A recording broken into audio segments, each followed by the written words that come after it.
오늘 우리가 나눌 하나님의 말씀은 미가 5장 2절에서 6절까지 말씀입니다. 베들레헴 에브라다야, 너는 유다 족속 중에 작을지라도 이스라엘 다스릴 자가 네게서 내게로 나올 것이라. 그의 근본은 상고에 영원에 있느니라. 그러므로 여인이 해산하기까지 그들을 붙여두시겠고 그 후에는 그의 형제 가운데 남은 자가 이스라엘 자손에게로 돌아오리니 그가 여호와의 능력과 그의 하나님 여호와의 이름의 위엄을 의지하고 서서 목축하니 그들이 저주할 것이라. 이제 그가 창대하여 땅끝까지 미치리라. 이 사람은 평강이 될 것이라. 아수르 사람이 우리 땅에 들어와서 우리 궁들을 밟을 때에는 우리가 7 목자와 8 군왕을 일으켜 그를 치리니 그들이 칼로 아수르 땅을 황폐하게 하며 느무르 땅 어기를 황폐하게 하리라. 아수르 사람이 우리 땅에 들어와서 우리 지경을 밟을 때에는 그가 우리를 그에게서 건져내리라. 아멘. 톰슨이란 여선생이 맡고 있는 5학년 반 아이 가운데 선생님이 가장 싫어하는 테디라는 아이가 있습니다. 이 아이는 다른 아이들과 잘 어울리지도 못할 뿐더러 옷도 단정치 못하고 잘 씻지도 않습니다. 당연히 성적은 꼴찌에서 맴돌았습니다. 톰슨 선생은 그런 테디가 싫었습니다. 그러던 어느 날 선생님은 톰슨의 생활 기록부를 보다가 깜짝 놀랐습니다. 테디의 1학년 선생님이 이렇게 썼습니다. 잘 웃고 밝은 아이, 일을 깔끔하게 잘 마무리하고 예절이 바름, 함께 있으면 즐거운 아이임. 2학년 선생님이 이렇게 썼습니다. 반 친구들이 좋아하는 훌륭한 학생임, 어머니가 불치병을 앓고 있음, 가정생활이 어려운 것으로 보임. 3학년 담임은 이렇게 썼습니다. 어머니가 돌아가셔서 마음고생 많이 함. 최선을 다하지만 아버지가 별로 관심이 없음. 어떤 조치가 없으면 곧 가정생활이 학교생활에까지 영향을 미칠 것임. 4학년 담임은 이렇게 썼습니다. 내성적이고 학교에 관심이 없음. 친구가 많지 않고 수업 시간에 잠을 자기도 함. 여기까지 읽은 선생님은 비로소 문제를 깨닫고 한없이 부끄러워졌습니다. 그리고 그의 성탄절에 가까운 어느 날 반 아이들은 선생님께 드릴 크리스마스 선물을 예쁘게 포장해서 가져왔는데 이 테디만 이 선물을 비닐봉투에 어설프게 가져왔습니다. 그때 톰슨 선생은 테디의 선물부터 먼저 꺼냈습니다. 그 안에서 알이 몇 개 빠진 가짜 다이아몬드 팔찌 그리고 4분의 1만 차 있는 향수병이 나오자 아이들이 웃음을 터뜨렸습니다. 하지만 그녀가 팔찌를 차면서 예쁘다 말하고 향수를 손목에 조금 뿌리자 아이들의 웃음이 잦아들었습니다. 테디 스타토드, 그날 방과 후에 그는 남아서 이렇게 말했습니다. 선생님, 오늘은 꼭 선생님이 우리 엄마에게서 나던 향기가 났어요. 그날 이후로 톰슨 선생님은 테디에게 관심을 가지고 가르치기 시작을 했습니다. 그러자 테디 눈빛이 살아나기 시작합니다. 그의 말이 되자 테디의 성적은 회복이 되어 그 반에서 가장 공부를 잘하는 학생이 됐습니다. 1년 후 선생님은 교실문을 나서다가 이 테디가 쓴 쪽지를 발견했습니다. 거기에는 그녀가 자기 평생의 최고의 선생님이었다고 쓰여 있었습니다. 그리고 6년 뒤에는 고등학교를 2등으로 졸업했다는 말과 함께 여전히 그녀가 최고의 선생님이라고 쓰여져 있었습니다. 그리고 4년이 더 흘러서 또 한 통의 쪽지를 받았습니다. 그 쪽지는 여전히 그녀가 최고의 선생님은 변함이 없다는 것. 그리고 쪽지의 마지막에 쓴 서명란이 좀 길게 기록되어 있었습니다. 그 서명란에는 닥터 테디 스토타드라고 이렇게 적혀 있었습니다. 그는 의사가 되어 있었던 것입니다. 이야기는 여기서 끝나지 않습니다.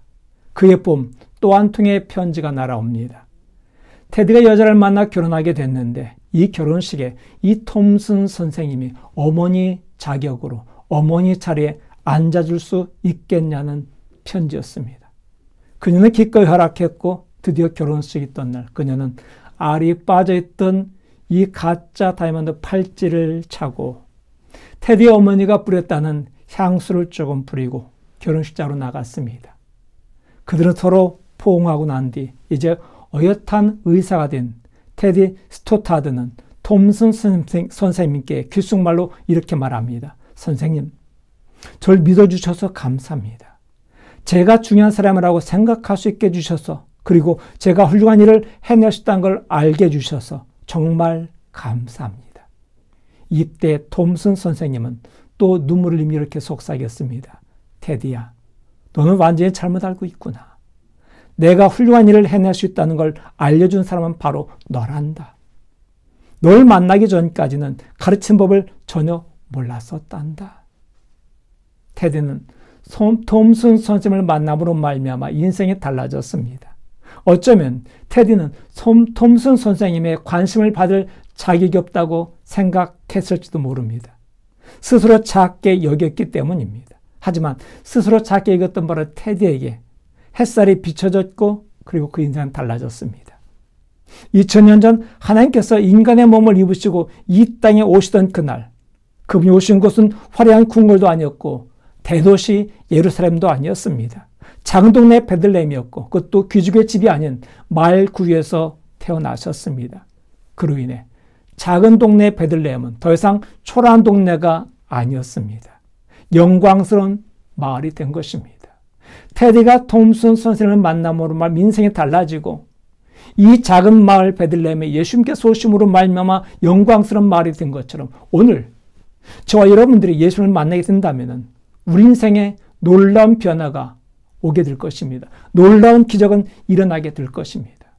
올해 성탄절은 아마도 우리가 지금까지 맞이했던 성탄절 중에 가장 어둡고 가장 추운 성탄절이 될 것 같습니다. 몸도 마음도 이렇게 얼어붙었던 적은 없었던 것 같습니다.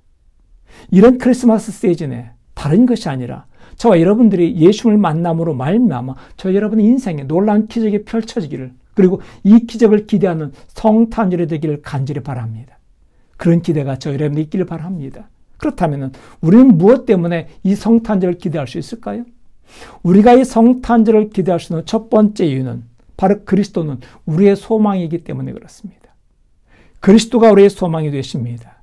여러분, 예수님께서 탄생하신 곳은 베들레헴입니다. 베들레헴은 유다 지파에서 그리 큰 의미를 갖는 고을은 아니었습니다. 하지만 하나님께서는 메시아를 이곳에서 불러내기로 하셨습니다. 왜냐하면 구약 성경에 메시아가 다윗의 자손으로부터 나오고 다윗이 바로 베들레헴 출신이었기 때문입니다. 하지만 우리가 이 성경 구절을 그렇게만 본다면 우리는 껍데기밖에 모르고 진정 초점을 놓쳐버리고 말 겁니다. 이 구절이 말하려고 하는 것은 베들레헴이 다윗의 고향이기 때문에 위대한 것이 아니라, 그럼에도 불구하고 이 말은 작고 미약하다는 것입니다. 오늘 성경은 이 구절에서 가장 작다고 이것이 강조되고 있습니다. 자, 2절 말씀 보십시오. 베들레헴 에브라다, 너는 유다 족속 중에 작을지라도 이스라엘 다스릴 자가 내게서 내게로 나올 것이라. 그의 군부는 상고의 영혼에 있느니라. 베들레헴아, 넌 유다 족속 중에 작을지라도, 여기서 작다는 게 강조됐습니다. 그리고 여러분, 베들레헴은 작은 고리예요. 사람들의 관심 갖지 않는 곳, 관심이 없는 곳, 이 고리입니다. 그런데 하나님께서는 메시아의 탄생을 이 작은 마을 베들레헴으로 정하셨습니다. 왜 그러셨을까요? 그것은 바로 하나님의 역사는 사람에 의해서 이루어지는 것이 아니라는 걸 가르쳐주기 위해서였습니다. 오직 하나님의 영광만을 드러내기 위해서였습니다. 하나님의 역사는 사람의 힘으로 되는 거 아닙니다.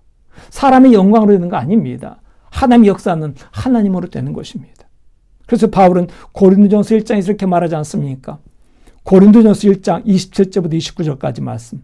그러나 하나님께서 세상에 미련한 것들을 택하사 지혜 있는 자들을 부끄럽게 하려 하시고, 세상에 약한 것들을 택하사 강한 것들을 부끄럽게 하려 하시며, 하나님께서 세상에 천한 것들과 멸시받는 것들과 없는 것들을 택하사 있는 것들을 폐하려 하시나니, 이는 아무 육체도 하나님 앞에서 자랑하지 못하게 하려 하심이라. 여기서 강조하고 있는 게 무엇입니까? 미련한 자를 택하셨고, 약한 자를 택하셨고, 천한 것, 멸시받는 것, 없는 것들을 택하셨습니다. 왜냐하면 아무도 하나님 앞에서 자랑하지 못하게 하시려고. 여러분, 하나님께 일하시는 방법은 사람의 힘이 있지 않아요. 베들레헴의 작고 하찮음의 진정한 의미는 하나님의 구속의 은혜를 사람의 자랑과 성취에 두지 않겠다는 것입니다. 이 성탄의 의미가 우리에게 주는 것은 무엇입니까? 그것은 바로 소망입니다. 그래요. 작고 초라한 이 베들레헴에서 구주가 나심으로 말미암아 이 작은 꼴이 은혜의 도구가 된 것처럼 작고 초라한 우리가 하나님의 은혜의 도구가 될 수 있다는 것입니다. 성탄은 바로 작고 초라한 자들의 은혜의 잔치였습니다. 예수님 잉태했던 마리아, 작은 소녀였습니다. 알려지지 않았던 시골 소녀였습니다. 그런데 그 작은 소녀가 하나님께 선택을 받습니다. 메시아신 그리스도가 탄생한 곳, 그것은 바로 낡고 초라한 마구간이었습니다. 결코 왕궁이 아니었습니다. 화려한 조명이 찬란하게 빛나는 대도시도 아니었습니다. 초라한 마구간에 하늘의 별들이 찬란하게 빛을 비춘 것이었습니다. 메시아의 탄생을 제일 먼저 안 자들이 누구였을까요? 왕도 아니었고 귀족들도 아니었습니다. 그들은 잠에 취해 있었고 세상의 즐거움에 취해 있었습니다. 메시아의 탄생을 맨 먼저 안 사람은 저 들판의 목동들이었습니다. 낮고 천한 자, 사람들의 관심 받겠던 자, 바로 이들에게 주의 영광이 임하였던 것입니다. 사랑하는 성도 여러분, 성탄의 의미는 낮은 곳으로 임하는 은혜입니다. 은혜는 낮은 곳으로 임해요. 미련한 우리가 지혜로운 자들을 부끄럽게 할 수 있고 약한 우리가 강한 자를 부끄럽게 할 수 있다는 것입니다. 천하고 멸시받는 우리가 있는 자들을 피할 수 있다는 것입니다. 이 세상은 큰 것이 유리한 것이고 강한 자가 유리한 곳입니다. 그런데 하나님의 나라는 이런 것에 기준점을 두지 않는다는 것입니다. 하나님의 나라는 철저하게 하나님의 방식대로 진행됩니다. 세상은 점점 빈부의 격차가 심해져 갑니다.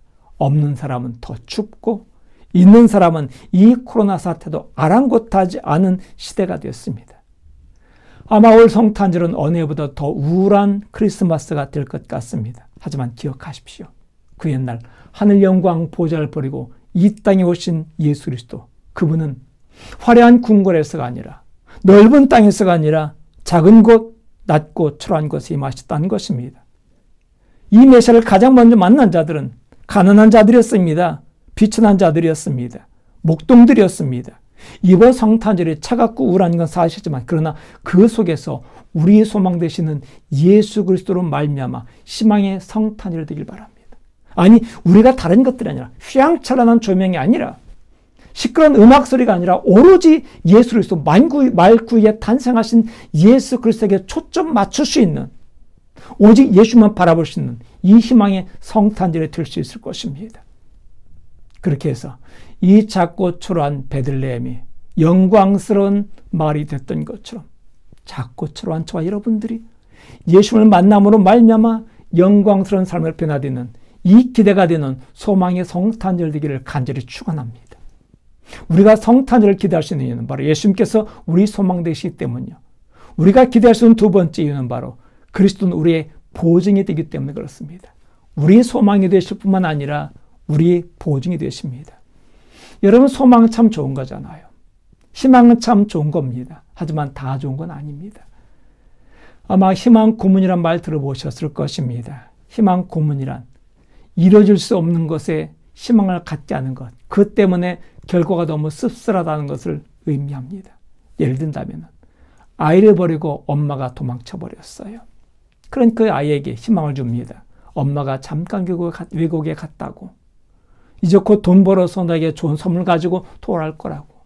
이 아이 마음껏 내 희망을 갖는 거 얼마나 좋겠습니까만, 그런데 이 아이는 희망 고문에 시달려요.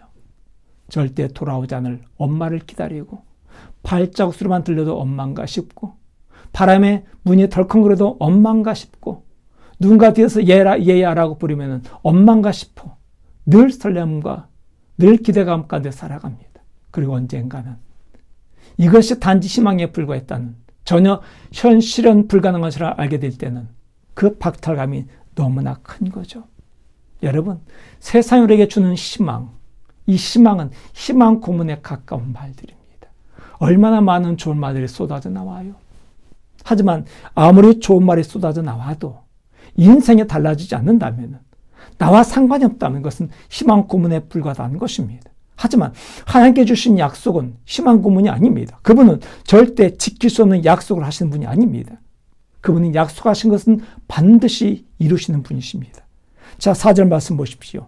그가 여호와의 능력과 그 하나님 여호와의 이름의 위엄을 의지하고 서서 목축하니 그들이 거주할 것이라. 이제 그가 장대하여 땅끝까지 미치리라.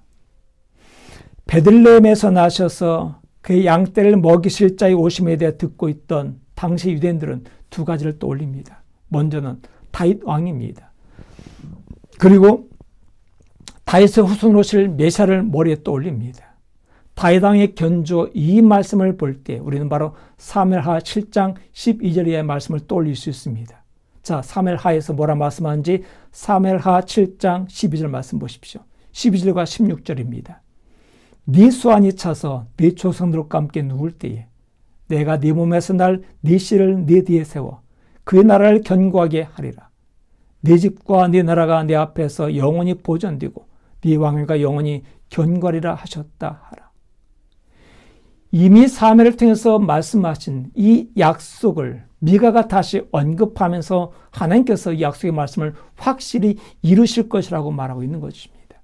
하지만 미가가 이 말씀을 기록하던 시절 이스라엘 상황은 희망이 없던 시대였습니다. 북왕국 이스라엘은 아수르에 점령당했고 이제 유다의 운명도 바람 앞에 촛불 같은 신세였습니다. 그럼에도 하나님의 약속은 반드시 이루어진다는 것입니다. 하나님의 약속은 시대 흐름에 막히지 않는다는 것입니다. 약속대로 그리스도는 오셨습니다. 그리스도가 오심으로 약속이 성취된 걸 보여줍니다. 그래서 고린도서 1장 20절에서 바로 이렇게 말하죠. 하나님의 약속은 얼마든지 그리스도 안에서 예가 되니 그런즉 그로 말미암아 우리가 아멘하여 하나님께 영광을 돌리게 되느니라. 하나님의 약속은 얼마든지 그리스도 예수 안에서 예스가 된다는 것입니다. 예가 된다는 것입니다. 이 약속의 말씀 우리가 믿음으로 받아들일 때 이것이 바로 우리 것이 됩니다. 그냥 공공연한 말이 아니라 희망 구문이 아니라 이것이 실제가 된다는 것입니다. 예수님께서 이 땅에 오신 것은 그분이 하나님께서 약속하신 말씀이 이루어졌다는 보증입니다.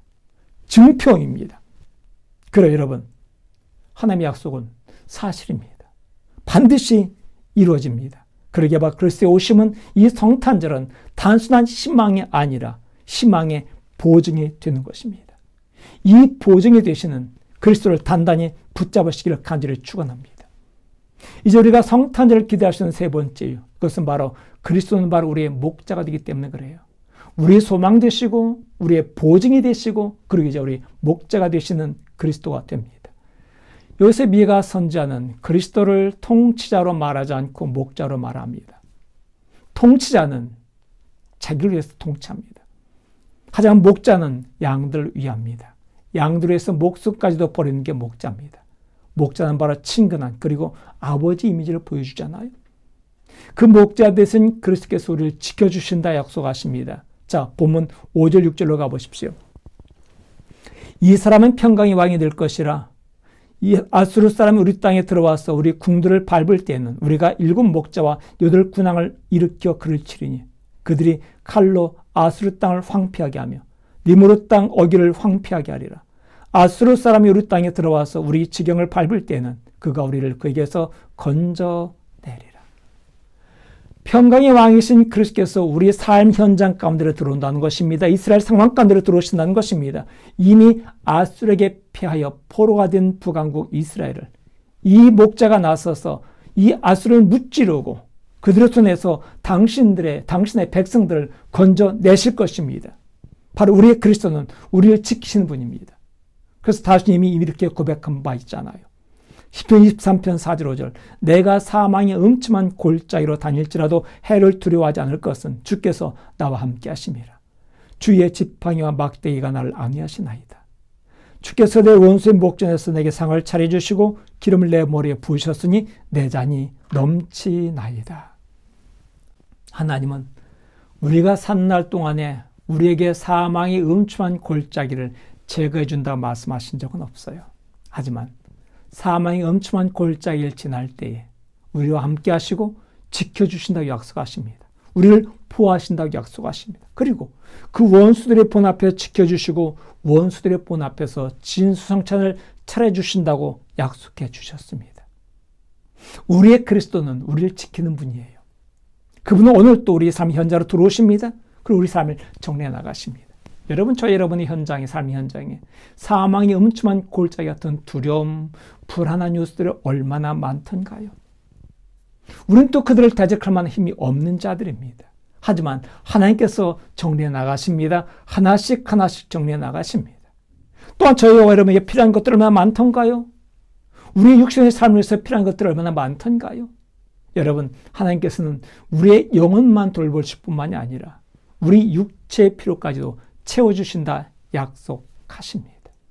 하나님 우리에게 물질 구하지 말라 말씀하지 않으셨어요. 구하라 말씀하셨습니다. 채워주신다 말씀하셨습니다. 아무것도 염려하지 말고 오직 모든 일에 기도와 간구로 너희 구할 것을 감사함으로 하나님께 아뢰라 우리에게 말씀하셨습니다. 그래 바로 하나님께서 우리 삶 현장에 들어오셔서 우리 삶 현장을 지키십니다. 우리 영혼을 지켜주실 것입니다. 그러나 저와 여러분들에게 이보다 더 큰 평강을 말씀드리고 싶습니다. 이 세상에 가져다주는 물질의 안전, 우리 건강의 안전, 이거보다 더 큰 축복은 하나님과 우리 사이의 관계입니다. 우리의 죄악으로 말미암아 하나님과의 관계가 깨어져 버렸고 그 미간 우리 하나님과의 사이에 예수 그리스도로 말미암아 이 관계가 회복되는 거예요. 여러분, 이보다 더 큰 축복이 어디 있던가요? 하나님 관계가 회복될 때에 모든 우리 삶의 관계가 다시 회복이 되는 역사가 일어납니다. 하나님과의 관계가 회복될 때에 우리 삶에 흘렀던 축복의 강물이 다시 문을 열고 흐르기 시작한다는 것입니다. 예수님께서 초라한 베들레헴에 오신 것이 바로 우리 희망입니다. 왜냐하면 질그릇같이 초라하고 보잘것없는 우리가 예수 그리스도라는 보배를 담을 수 있기 때문에 그래요. 테드가 톰슨 선생님을 만남으로 말미암아 그 인생이 달라진 것처럼 우리 또한 예수를 만남으로 말미암아 우리 인생이 달라지는 것입니다. 우리가 살아가면서 테드와 같은 경험을 얼마나 많이 하던가요? 가진 게 없다고, 초라하다고, 얼마나 많이 따돌림당하고 무시당하던가요? 하지만 우리가 누구를 만났느냐에 따라서 우리 미래는 달라집니다. 우리가 예수를 만나게 된다면 우리는 그 안에서 먼저 정체성을 발견하게 되고 정체성이 달라지게 될 것입니다. 우리가 누구인지 알게 된다면 이 정체성을 알게 된다면 마음가짐이 달라지게 될 것입니다. 마음가짐이 달라지면 인생에 달라진 역사가 일어나요. 예수님께서 탄생하신 베들레헴이 촌동네인 것은 사실입니다. 하지만 그곳에서 그리스도가 탄생함으로 말미암아 베들레헴은 더 이상 작고 초라한 촌동네가 아니라 영광스러운 마을이 될 수 있었던 것입니다. 여러분, 저와 여러분들이 작고 초라한 건 사실이지만 그러나 우리가 보배로우신 이 보배신 예수님을 우리가 마음속에 담을 때 저 여러분들은 보배가 되는 것입니다. 이번 성탄절은 다른 무엇보다도 그리스도가 우선되게 하시길 바랍니다. 그리스도에게 초점 맞추길 바랍니다. 그래서 그분과 함께 새로운 인생을 꿈꾸시고 그분과 함께 위대한 삶을 기대하시기 바랍니다. 그분과 함께 위대한 성취를 이루시는 여러분이 되기를 간절히 축원합니다.